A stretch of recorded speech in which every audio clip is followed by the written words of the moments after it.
In the gospel, we see the joy, the eagerness that Jesus has to set us free.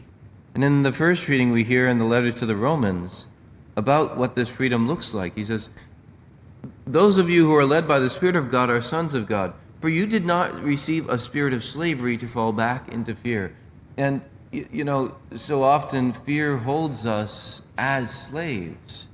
And the Lord says, "I want to set you free." Now, a lot of times when I would ponder this just kind of in a general way, I would think, well, fear, I'm not really afraid of, growing up, when I was growing up in the 80s, I was very much afraid, are we going to have this nuclear war with the USSR and all this stuff? And then beyond all imagining, God took care of that without even a shot being fired. It's incredible. But, there was that fear growing up, and sometimes, fear of the dark or whatever. But as I've grown older, I've come to realize a lot of my fears have less to do with the external fear of that and much more other fears of fear of the unknown, of what's going to happen, of am I going to be good enough? How are people going to think of me? That type of thing. Those types of fears are much more subtle than, fear of dogs or something like that.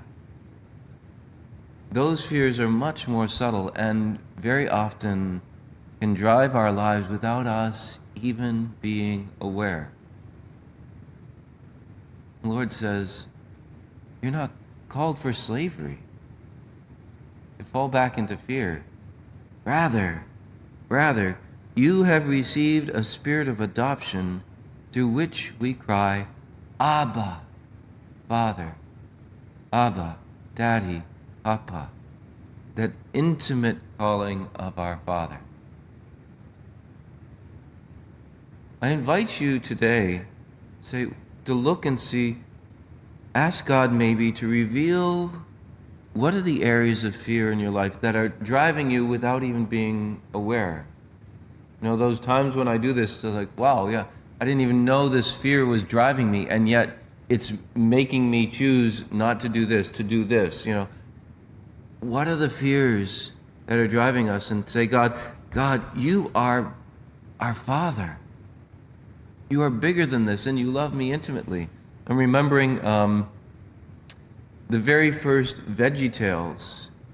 You hear about this child who has been watching something on TV, and now he's scared of all the shadows and stuff like that. And then Bob the tomato and Larry the cucumber come and try to strengthen him by singing, God is bigger than the boogeyman. He's bigger than Godzilla or those monsters on TV. That God is bigger. Our daddy is bigger than anything else that's out there. There is no need to fear. You're going to all look that up online, aren't you? Yeah, you're going to watch VeggieTales. But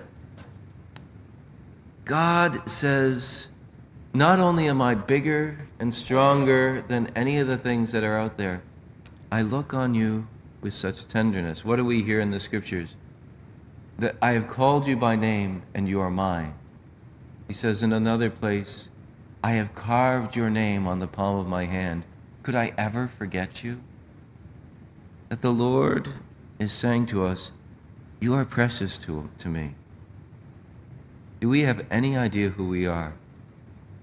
The Lord wants to set us free from fear, and free from that slavery that comes from fear. May we cry out, Abba, Daddy, Papa, Father. Help me to know your tenderness, your love, your care, that you are always with me, that there is nothing that is too big for you or escapes your attention or care. Help me to surrender all to you.